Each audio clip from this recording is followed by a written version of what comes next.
So I know this is going to be a bit of a more boring, I guess, kind of laid back video compared to what I've been doing. Well, used to do, because I haven't uploaded a lot in the last couple months. But anyways, if you watch my channel, you're a returning viewer, welcome back. I appreciate it. If you're not a returning viewer and you're new, hi, welcome. I recommend you go watch my videos from a couple months ago to see I'm really not that boring, trust me.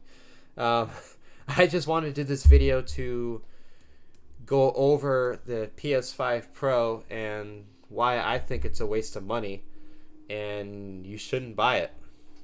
With that being said, let's get into the video. Advances gaming technology. But first, I just want to warn you now, I have watched this video once before. The guy talks about the regular PS5 for about the first like 4 or 5 minutes, so we're just going to skip ahead to right about here. So yeah, at about three-ish minutes, he talks about the original PlayStation 5. So that right there is about a quarter of the video. That's not even about the PS5 Pro because there's nothing to talk about the PS5 Pro, and this guy just repeats himself about 3 times because there's not much to talk about. Much larger and increase the speed of the memory it uses. Okay. The result is rendering that's up to 45% faster. Second, we made major upgrades to the ray tracing. First pause, I want to talk about ray tracing. Most games, to me, ray tracing is a waste of time and a waste of system resources for one reason. You're not going to notice it when you're playing a game, necessarily. If you're playing a game like The Last of Us or Hogwarts Legacy or a slower kind of story game like that I can see using ray tracing. Because it'll improve the visual fidelity, it'll improve just, overall visual quality, Those games I can see. But when you're talking faster games, like racing games, I know Call of Duty supports it on Windows, I don't know about console. It's just a waste of time. Seriously. Waste of resources. Taking a streamlined and accelerated approach that allows but certain games, it does make sense. Like I said before, the slower story games, it does make sense. But that's about it. And finally, we added custom hardware for machine learning and an AI library called PlayStation Spectral Super Resolution. If you don't know what this is, it's basically NVIDIA DLSS, but AMD's version, I believe, for PlayStation. What it does is it just upscales a lower resolution to a higher resolution. So you render at a lower resolution to get better performance, but then it's upscaled to look better. That's basically all it does. I think the guy explains it, if I remember. PSSR analyzes the game images pixel by pixel and can add an extraordinary amount of detail, which boosts the effective resolution of the games. Game creators are adding PS5 Pro support to new and existing titles, and with the big 3 involved, the results can be pretty amazing, with graphics showing something like fidelity levels of detail, but it doubled the frame rate.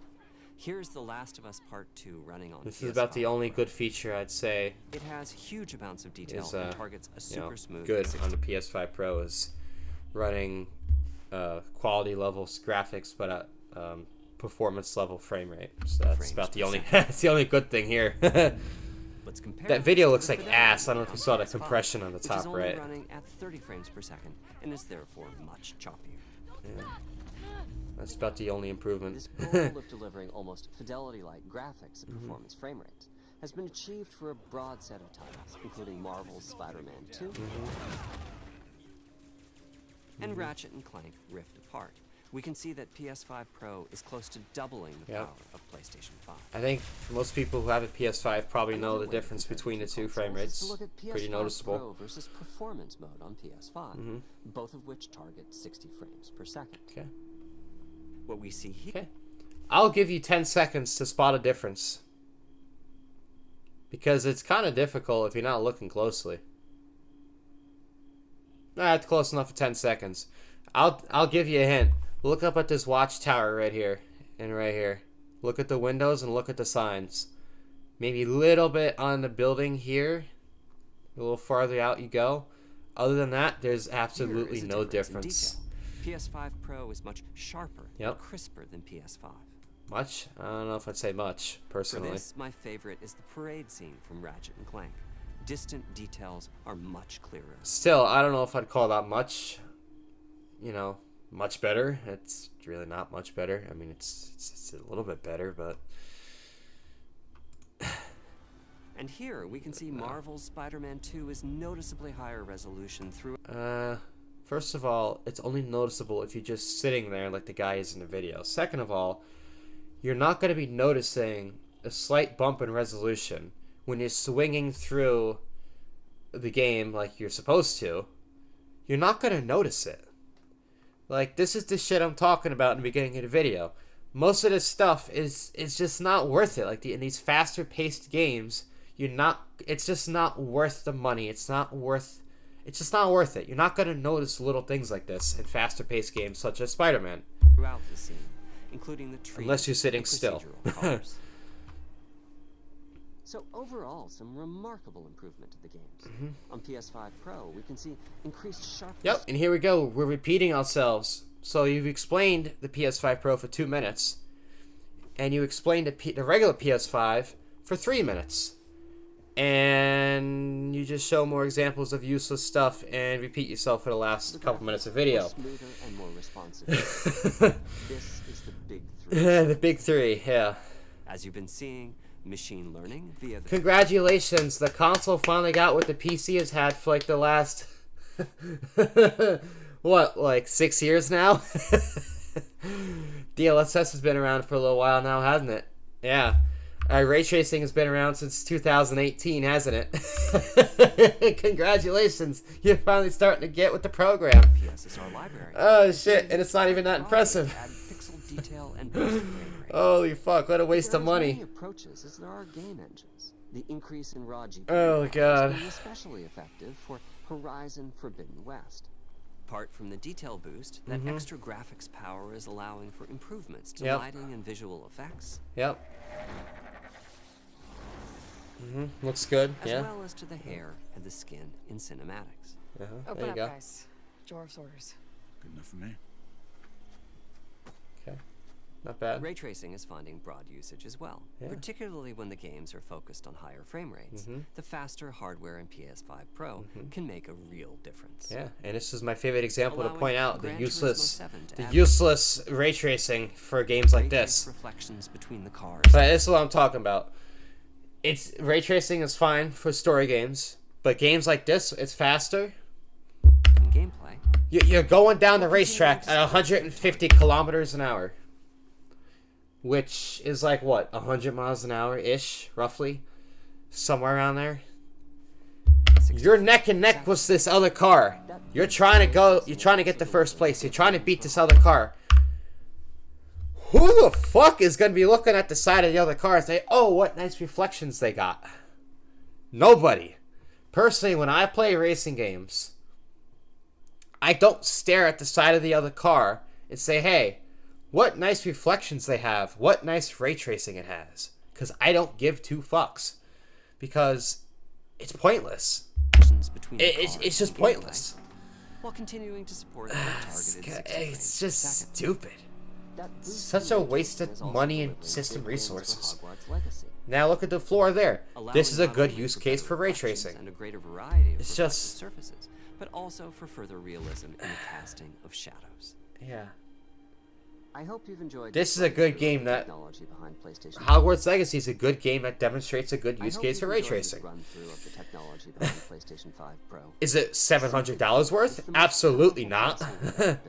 And a worthy addition to the PS5 family. Worthy addition. Let me wrap I don't this know up about by that. giving you a quick look at a number of games running on the new console. So you spent, like what, 3-4 minutes talking about the PS5 Pro? You spent the first 3 minutes talking about the regular PS5.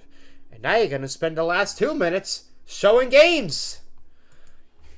You're not even going to talk about the damn thing, because there's nothing to talk about! Bet you it's copyrighted, so I'm just going to mute that for now. I forgot to mention, the stand, the vertical stand, it's separate. You have to pay an extra, like, $20-$30 for the damn stand. They can't even give you the stand. Like, you're paying $700 for a console and they can't even give you a stand. What a fucking joke. Okay. It'll be worth it. Yep. If you put the two side by side, it might be able to show you a small difference. But if you're just showing gameplay from the PS5 Pro, yeah, you're not going to be seeing much of a difference. If you're already used to a PS5 or like an Xbox Series X or something, I mean, it's really not gonna, you know, be anything to write home about here. Besides the increased frame rate, that's about the only positive thing. The only positive take on this whole PS5 Pro thing is the ability to run certain games at 60 FPS while maintaining the higher resolution and detail level. That's about the only positive outtake I have, positive take I have from this whole PS5 Pro thing. Like I said, the ray tracing is cool, but only on like a handful of games, so is it really worth it? No.